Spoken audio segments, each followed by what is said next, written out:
سورۃ النور 9 رکوعات 64 آیات پر مشتمل مدنی صورت ہے۔ ترتیب مصحف کے اعتبار سے اس سورت کا نمبر 24واں ہے۔ اسے سورۃ النور اس لیے کہتے ہیں کہ اس کی آیت نمبر 35 میں نور کا لفظ آیا ہے، اللہ نور السماوات والارض۔ اور دوسری اس کی وجہ تسمیہ سورۃ النور کہنے کی وہ یہ کہ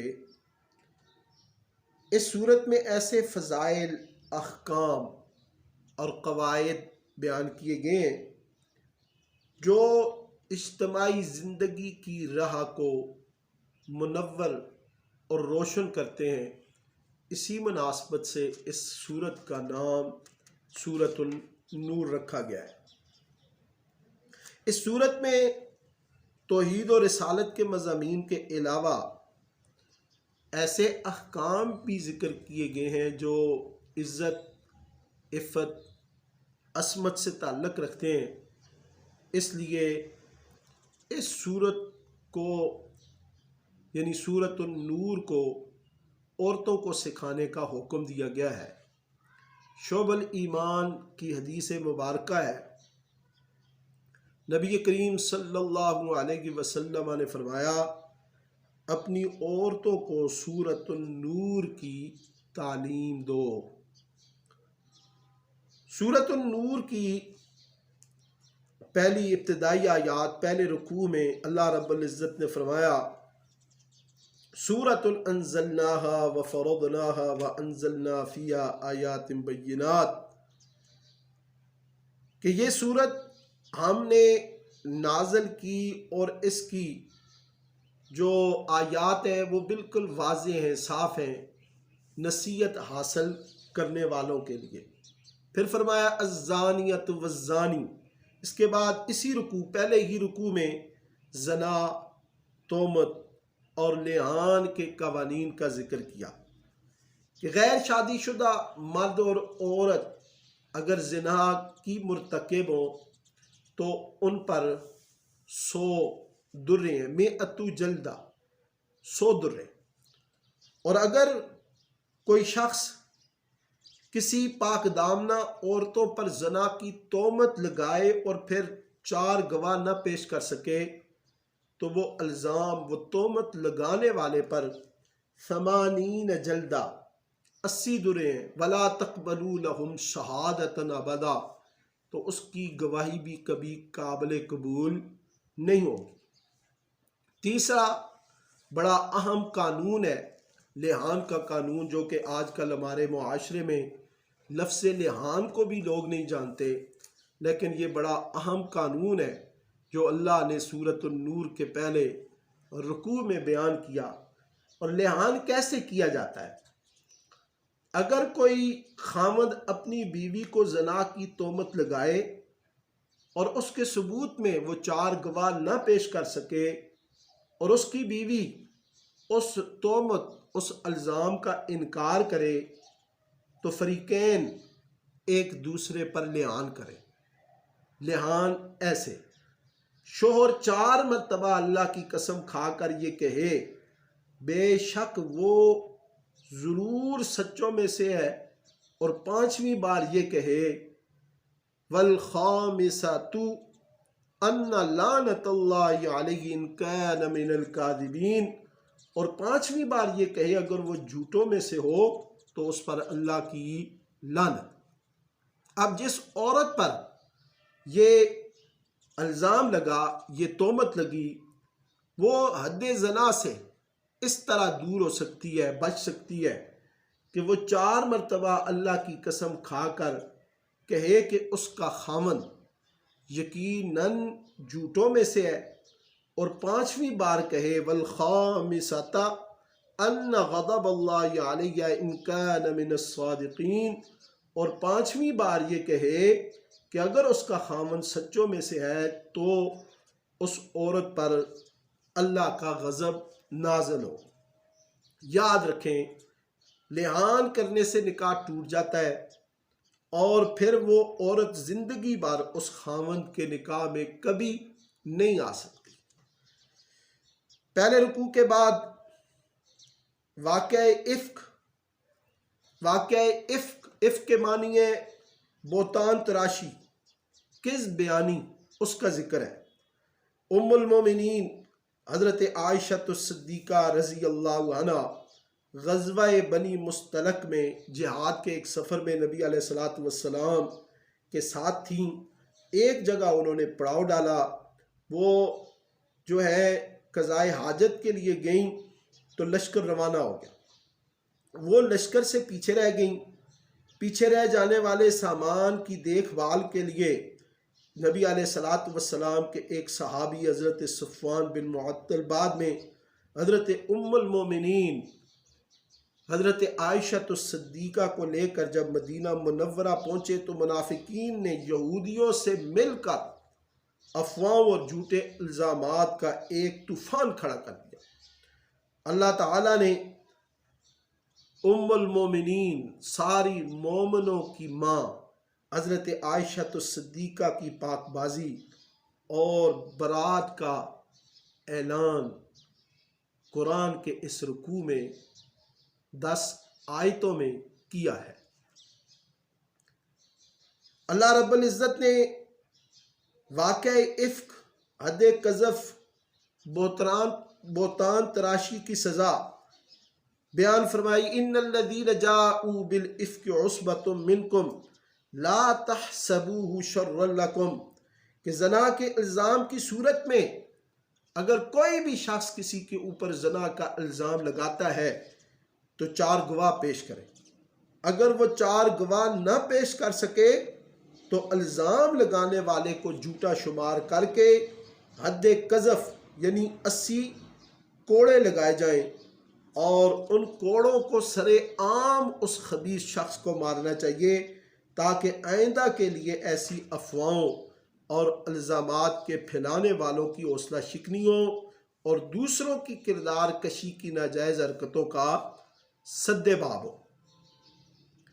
دوسروں پر الزام لگانے والے اس کو معمولی سمجھتے ہیں، اس کو معمولی نہ سمجھا جائے، اس سے معاشرے میں بے حیائی کا حجاب اٹھتا ہے۔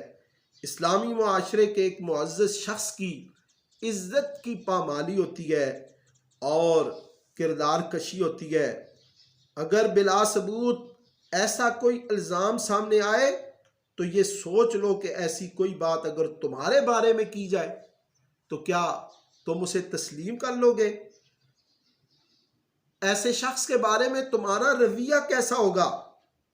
تو جب تم اپنے بارے میں ایسی باتیں تسلیم نہیں کرتے تو دوسروں کے بارے میں اس طرح تسلیم کر لینے کا کیا جواز ہے؟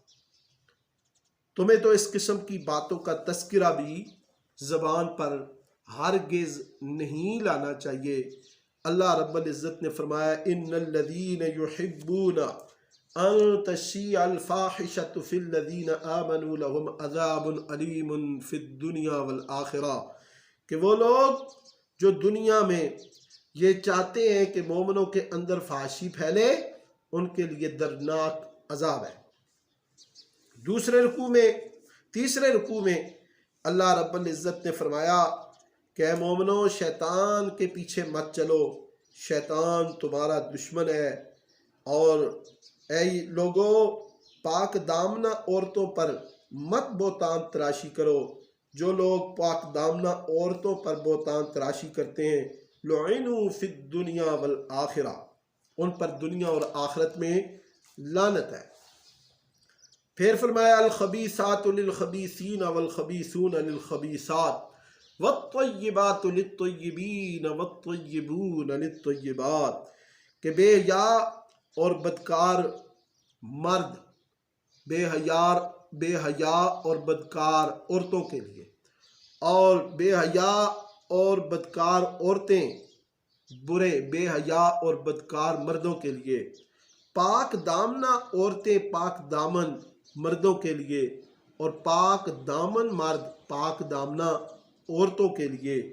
لہذا آپ کو یہ بات معلوم ہو جانی چاہیے کہ ام المومنین عائشہ الصدیقہ رضی اللہ عنہا سلام اللہ علیہ جب حضور علیہ السلام جیسے عظیم شخصیت سید الانبیاء، امام الانبیاء، امام الاتقیاء، تاجدار دو جہاں صلی اللہ علیہ وسلم کی بیوی ہیں تو ان کی پاک بازی میں کوئی شک، کوئی شبہ نہیں ہونا چاہیے۔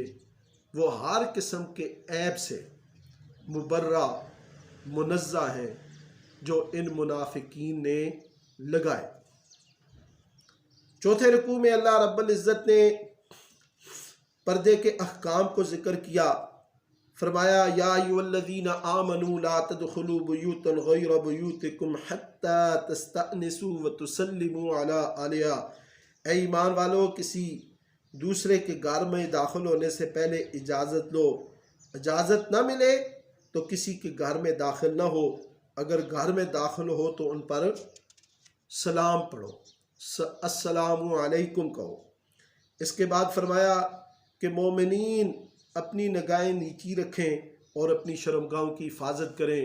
قل للمؤمنین یغضوا من ابصارہم ویحفظوا فروجہم، اور مومنہ عورتیں بھی اپنی نگاہوں کو نیچی رکھیں اور اپنی شرمگاہوں کی حفاظت کریں۔ وَقُلْ لِلْمُؤْمِنَاتِ يَغْضُضْنَ مِنْ أَبْصَارِهِنَّ وَيَحْفَظْنَ فُرُوجَهُنَّ، زینت کسی کے سامنے ظاہر نہ کریں۔ پھر پانچویں رکوع نے اللہ رب العزت نے اپنے نور کی ایک تمثیل بیان کی، فرمایا اللہ نور السماوات والارض، اللہ تعالی آسمانوں اور زمینوں کا نور ہے۔ اس کے نور کی مثال ایک تاکچے کی سی ہے جس میں چراغ رکھا ہوا ہے، چراغ شیشے میں ہے، شیشہ ایسا شفاف ہے، اتنا صاف ہے جیسے چمکتا ہوا ستارہ، اور چراغ میں زیتون کا ایسا صاف اور شفاف تیل ہے کہ گویا آگ کو چھوئے بغیر ہی وہ روشن ہو جائے گا۔ نور پر نور ہے، نور علی نور یہدی اللہ لنورہ من یشاء، نور پر نور ہے، اللہ جس کو چاہتا ہے اپنے نور کی طرف رہنمائی فرماتا ہے۔ پھر اللہ نے فرمایا کہ وہ مومن خوشبخت ہے کہ جو اپنے گھروں میں اللہ کا ذکر کرتے ہیں۔ اپنے گھروں میں اللہ کا ذکر کرنے والوں کی اللہ نے تعریف کی ہے کہ جو صبح و شام اللہ کا نام لیتے ہیں۔ کاروبار ان مومنوں کو اللہ کی یاد سے غافل نہیں کرتی، وہ نماز قائم کرتے ہیں، زکوٰۃ کی ادائیگی کرتے ہیں، اور پھر فرمایا کہ کافروں کے اعمال برباد ہیں۔ چھٹے رکوع میں اللہ رب العزت نے اپنی قدرت کے مختلف رنگوں کو بیان کیا، فرمایا الم تر ان اللہ یسبح له من فی السماوات والارض والطیر صافات، آسمان اور زمین کی ہر شے اور پرندے صف بستہ اللہ تعالیٰ کی تسبیح میں مشغول ہیں، اپنے اپنے انداز میں، اپنے اپنے طریقے میں۔ پھر فرمایا واللہ خلق کل دابۃ من ماء، ہر چوپائے کو ہم نے پانی سے پیدا کیا، کوئی پیٹ کے بل رینگتا ہے، کوئی 2 ٹانگوں پر، کوئی 4 ٹانگوں پر، یہ سب کی سب چیزیں اللہ کی قدرت پر واضح نشانیاں ہیں، اللہ کی تخلیق پر واضح علامات ہیں۔ 7ویں رکوع میں اللہ رب العزت نے ایمان والوں کی بڑی نشانی بیان کی، فرمایا کہ جب بھی ان مومنوں کو اللہ اور اس کے رسول کے حکم کی طرف بلایا جاتا ہے تو یہ کہتے ہیں سمعنا و اطعنا، ہم نے سنا اور ہم نے اس کی اطاعت کی۔ پھر اللہ رب العزت نے خلافت عرضی کا وعدہ اب مومنوں سے کیا کہ ان کو مومنوں کو زمین پر خلافت دی جائے گی۔ وعد اللہ الذین آمنوا منکم وعملوا الصالحات لَيَسْتَخْلِفَنَّهُمْ فِي الْأَرْضِ، اللہ تعالیٰ نے ایمان والوں سے وعدہ کر رکھا ہے کہ وہ ان کو زمین کی خلافت عطا فرمائے گا۔ أَنَّ الْأَرْضَ يَرِثُهَا، عبادی الصالحون، اور ان کی موجودہ حالت خوف کو امن سے بدل دے گا۔ ان پر یہ لازم ہے وہ اللہ کی عبادت کریں، شرک سے دور رہیں اور نماز زکوٰۃ ادا کرتے رہیں۔ 8ویں رکوع میں اللہ رب العزت نے فرمایا کہ 3 وقتوں میں تمہارے گھروں میں غلام اور چھوٹے بچے اجازت کے بغیر نہ داخل ہوں۔ پردے کے مزید احکام ہیں۔ 3 وقت، 3 پردے، ثلاث عورات لکم، وہ 3 پردے کون سے ہیں؟ من قبل صلاۃ الفجر، کہ فجر کی نماز سے پہلے، وحین تضعون ثیابکم من الظہیرہ، دوپہر کے وقت، قیلولہ کے وقت، اور تیسرا بعد صلاۃ العشاء، عشاء کی نماز کے بعد۔ جب بھی بچے ہوں، بڑے ہوں، وہ داخل ہوں تو گھروں میں اجازت کے ساتھ داخل ہوں۔ اور اللہ نے فرمایا کہ جب گھروں میں داخل ہو تو اپنے گھر والوں کو سلام کرو۔